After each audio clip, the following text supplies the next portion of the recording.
the Be Bold Show. If you weren't with us before, you're here now. You've missed a lot, actually. We had African dance aerobics, we looked at preachers, and we had EL right here with us in the studio. And he gave away some CDs. And they all gave away stuff, actually. We have 3 different gifts that you can win by going onto Facebook or our website. Yeah, so stay on here, because you never know what. You might maybe win a car, laptop, who knows? I'm not going to give it away. But guys, up next, we went all the way to Tema. And these guys are trying to revolutionize recreational activities. So we have Efwa, who is our roving reporter, that went around and interviewed them in a day in the life of a tourist agency. So let's take a look at Adventure Junkies.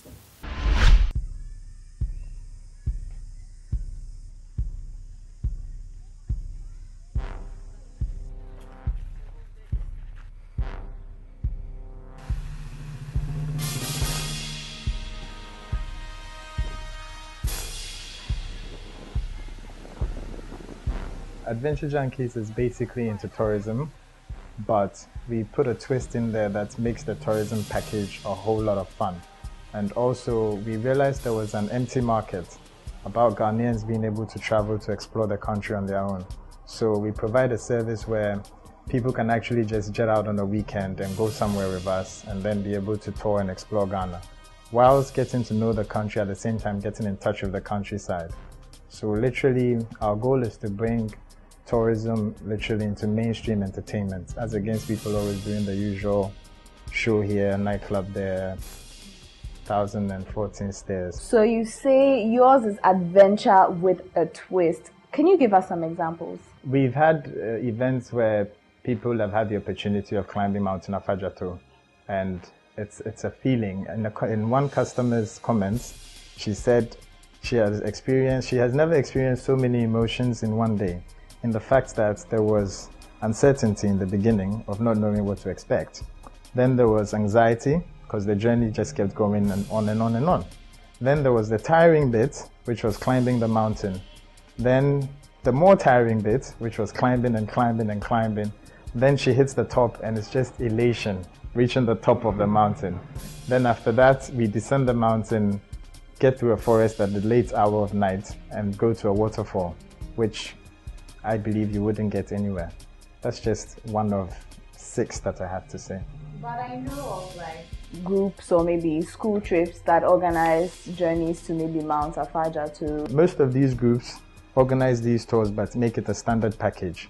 We organized the tour to Nzulenzu, and on our way we had a guitarist on board who was playing music from acoustic guitars all the way through. Whilst we were at Nzulenzu, we lodged at the Benyi Beach Resort, and people had the opportunity to sleep in tents outside the stars. The photographers were actually sleeping in tents with spaces on top where they could see the stars, get the sunset when and where they wanted it. Also, we had a barbecue at the beach together with a bonfire where people kept putting marshmallows in the fire and enjoying it, etc., etc. Then the next day, we head off to Nzulenzu.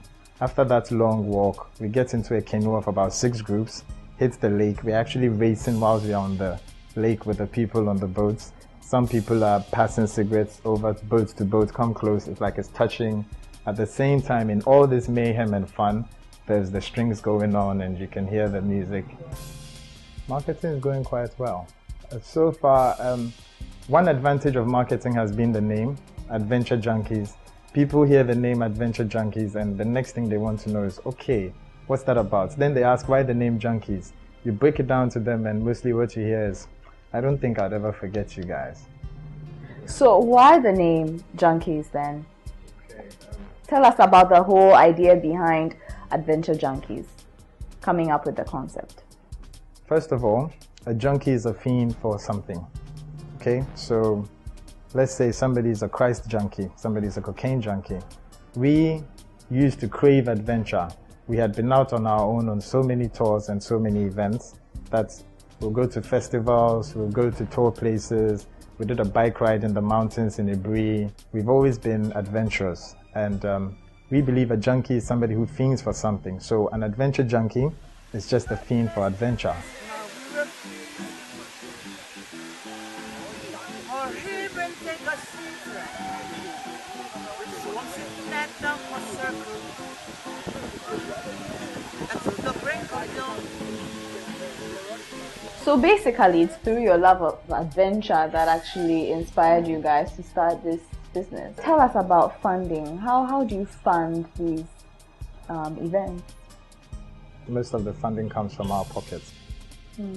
So right now, you guys are not making any profits. As at now, technically speaking, we are breaking even. We are making profits, but we have invested a lot of money into it, so you can't say they are profits at the moment.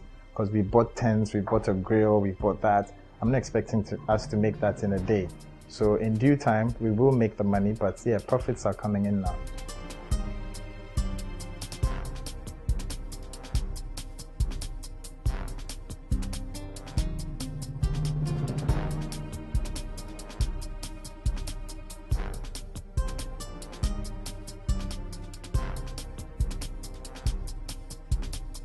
So you guys as adventure junkies, what is your ultimate goal?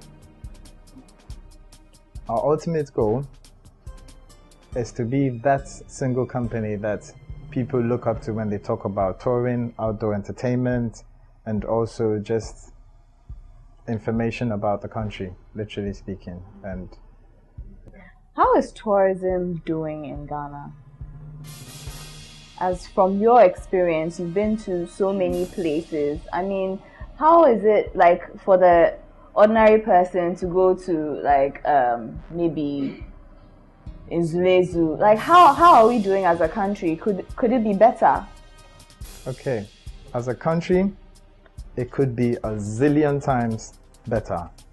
As at now, I could say we are doing well because tourism, they say, is the third pointer in the GDP. The third highest earner of the country is tourism.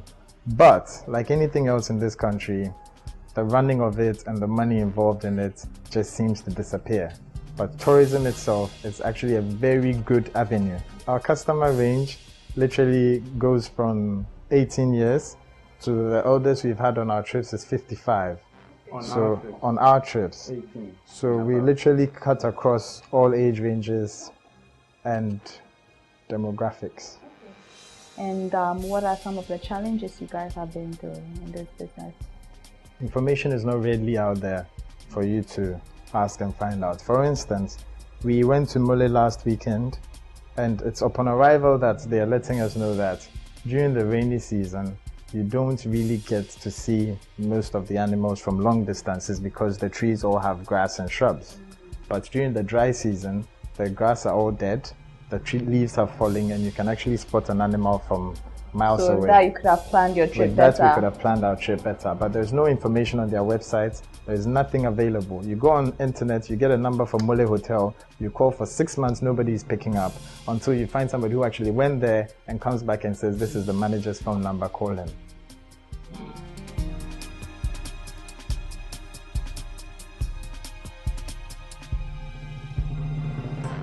Well, to the youth, all I'll say is, if you do dream about it and you think it's logical enough to you, whatever it is you want to do, just put your back into it and you will get somewhere with it. I mean, relatively about less than a year ago, Adventure Junkies was just us three. It was like a dream in our heads. Today we're sitting here talking to the nation, letting them know what we're about. There was a time when the delivery business we run was a dream. It's also been happening. So if you have a dream and to you it makes sense, go for it. Who knows? You could be the next that guy.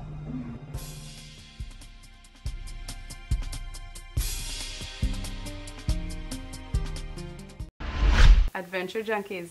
Very exciting. I can't believe that young guys are doing this here in Ghana. It's their own concept. They thought, you know what, when all the tourists are coming and stuff, and even Ghanaians, let's show them what you can do here in Ghana. That was actually one of the biggest issues. I mean, how many Ghanaians, even myself, have gone and really gone to different tourist locations, but we should know about our country. Why not? Yeah, You know, it's exactly. only when people are maybe traveling to funerals and stuff or even weddings far away, then you go. But then you just get up and recreationally say, hey, let me go to Akosombo.